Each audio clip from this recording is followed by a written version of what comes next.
사도신경. 나는 전능하신 아버지 하나님 천지의 창조주를 믿습니다. 나는 그의 유일하신 아들 우리 주 예수 그리스도를 믿습니다.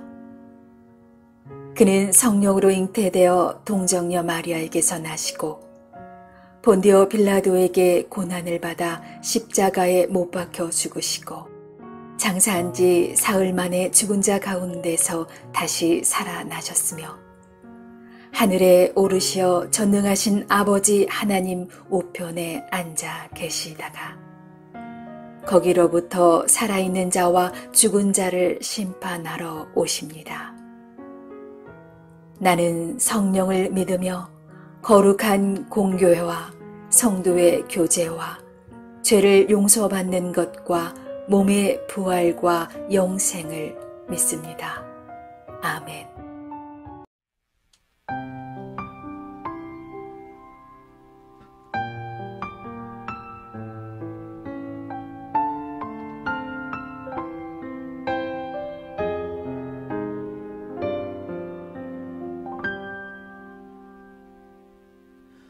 무엇이 변치 않아 내 소망이 되며 무엇이 한결 같아 내 삶을 품으리 그 누가 날 만족해 해 내 영이 쉬며 그 누구 기다려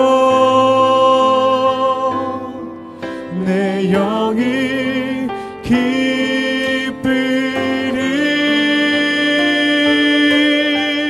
십자가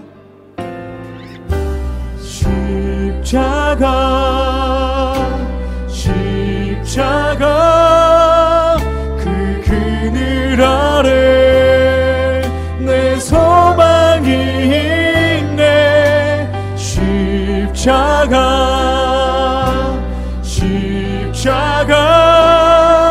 그 그늘 아래 내 생명이 있네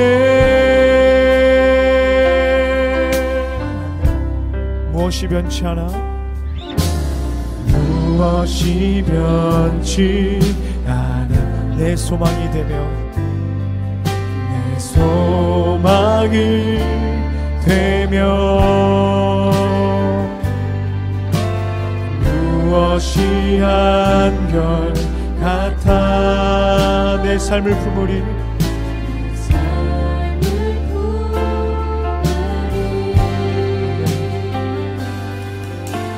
그가 날 만족해 해 내 영이 쉬며 그 누굴 기다려 그 누굴 기다려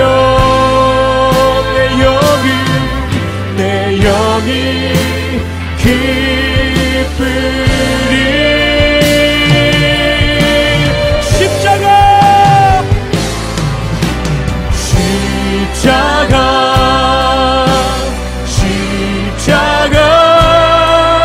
그 그늘 아래 내 소망이 있네 십자가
다른 한 비유를 들으라.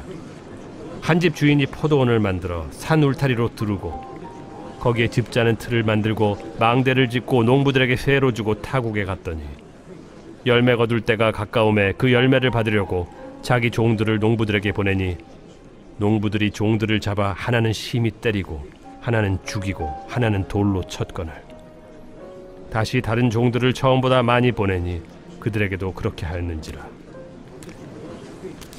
후에 자기 아들을 보내며 이르되 그들이 내 아들은 존대하리라 하였더니 농부들이 그 아들을 보고 서로 말하되 이는 상속자니 자 죽이고 그의 유산을 차지하자 하고 이에 잡아 포도원 밖에 내쫓아 죽였느니라. 그러면 포도원 주인이 올 때 그 농부들을 어떻게 하겠느냐? 그 악한 자들을 진멸하고 포도원은 제때 열매를 바칠 만한 다른 농부들에게 새로 줄지니이다. 너희가 성경에 건축자들이 버린 돌이 모퉁이의 머릿돌이 되었나니 이것은 주로 말미암아 된 것이요 우리 눈에 기이하도다 함을 읽어본 일이 없느냐?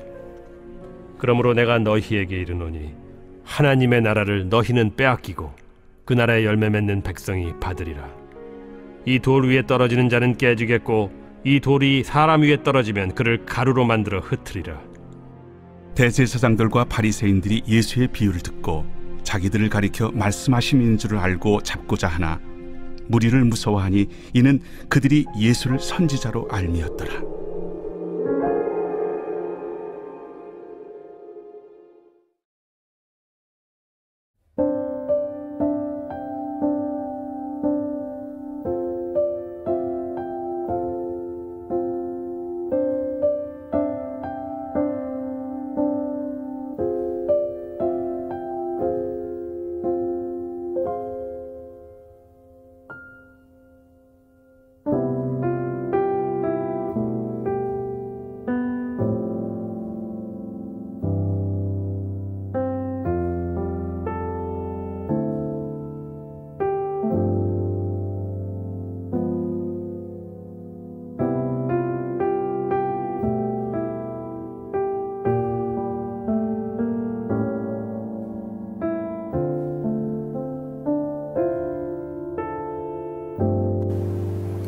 샬롬, 오늘도 복된 하루입니다. 하나님의 신비한 긍휼이 우리의 삶을 붙잡으실 때에 우리가 그것을 목도하고 또 그것을 깨닫고 느끼고 따라갈 수 있는 복된 하루의 삶 될 수 있기를 원합니다. 오늘 말씀에 예수님을 찾아왔던 대제사장들과 장로들과 바리새인들이 여전히 예수님을 믿지 않고 또 받아들이지 않았으므로 예수님께서는 비유로 빗대어 그들을 질타하셨습니다. 오늘 말씀에 농부들에게 포도원을 맡기고 떠났던 주인이 그 수확을 결산하고자 종과 아들을 보냈습니다. 그러나 이 남아있던 농부들이 영접하기는커녕 오히려 두드려 패고 또 죽이기까지 했습니다. 여기서 주인은 하나님이시고 또 종은 요한을 말하고 죽임당한 아들은 예수님입니다. 포도원을 맡았던 농부들은 바로 믿지 않는 대제사장과 장로들과 바리새인들을 말하는 것이었습니다. 오늘 말씀 42절에 특별히 건축자들이 버린 돌이 모퉁이의 머릿돌이 되었나니 이것은 주로 말미암아 된 것이요 우리 눈에 기이하도다 함을 읽어본 일이 없느냐 그랬습니다. 이 말씀은 시편 118편 25절을 들어서 예수님께서 말씀하신 것이었습니다.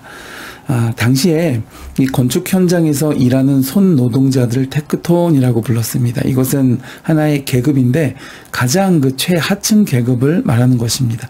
예수님도 이 테크톤에 속하셨는데 우리 성경에는 예수님을 몫으로 번역했지만은 그러나 이것은 영어 성경의 킹 제임스 버전의 그 카펜터라는 말을 그대로 번역해서 그렇지 사실 예수님이 몫이었는지는 분명하지는 않습니다. 오히려 당시의 일꾼들은 나무와 함께 돌을 함께 다루는 일을 많이 했는데 주로 돌을 다루는 석수들이 더 많았습니다. 왜냐하면 예수님께서 주로 지내시던 지역에는 나무나 목재를 쉽게 찾아보기 어려운 지역이었기 때문입니다. 어쨌든 그렇게 중요한 것은 아니고 오늘 이 말씀에서 집을 건축하기 위해서는 모퉁이 돌로 쓸 그 돌을 먼저 정하는 것이 가장 첫 번째고 중요했습니다. 왜냐하면 모퉁이 돌은 아주 네모반듯하게 만들어서 그것을 기준으로 삼아서 건축물을 쌓아 올릴 때 기준을 삼고 또 단단한 기초가 되어야 했기 때문입니다. 그래서 모퉁이 돌을 만들 때는 커다란 바위에서 정방향으로 반듯하게 그것을 떼어내게 되는데 그때 자칫 잘못하면 한쪽 귀퉁이가 떨어져 나가는 경우가 있었습니다. 이렇게 되면 그 돌은 불안전해지기 때문에 중심을 잡기도 어렵고 그 위에 건축물을 쌓을 수도 없어집니다. 그래서 버려진 돌이 되어지는데 오늘 말씀에서 이렇게 쓸모없어 버려진 돌이 모퉁이 돌이 되었다라는 이 말씀은 그러니까 건축자들로서는 전혀 예상할 수 없었던 뜻밖의 일이라는 그런 뜻을 가지고 있습니다. 그런데 이 시편 118편에 등장하는 이 구절이 6월절에 이스라엘을 애굽에서 건져내신 하나님께 감사의 시로 올려드리는 찬양이었습니다. 그러니까 구원을 찬양하는 노래였습니다. 그런데 그 노래에 버려진 돌이 모퉁이의 돌이 되었다, 그 머릿돌이 되었다 이렇게 말한 것이죠. 그러니까 이것은 하나님께서 신비한 방법으로 생각할 수도 없었던, 상상할 수도 없었던 방법으로 이스라엘 백성들을 애굽에서 건져내었다라는 뜻이었습니다. 결국 오늘 말씀에 예수님께서 건축자들의 버린 돌이 모퉁이 돌이 되었다는 말을 들어보지 못했느냐 하신 말씀은 마치 버려진 돌이 모퉁이 돌이 되리라고는 전혀 예측하지 못했던 것처럼 하나님께서 이스라엘을 구원하시는 방법이 우리가 전혀 예상할 수 없는 방법으로 역사하셨다는 뜻인 것입니다.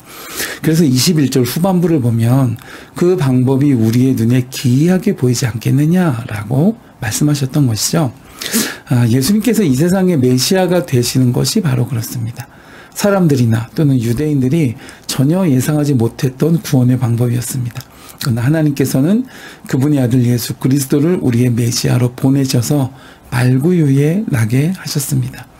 그러니까 이게 유대인들의 입장에서는 전혀 이해가 되지 않는 하나님의 구원 계획이었던 것이죠.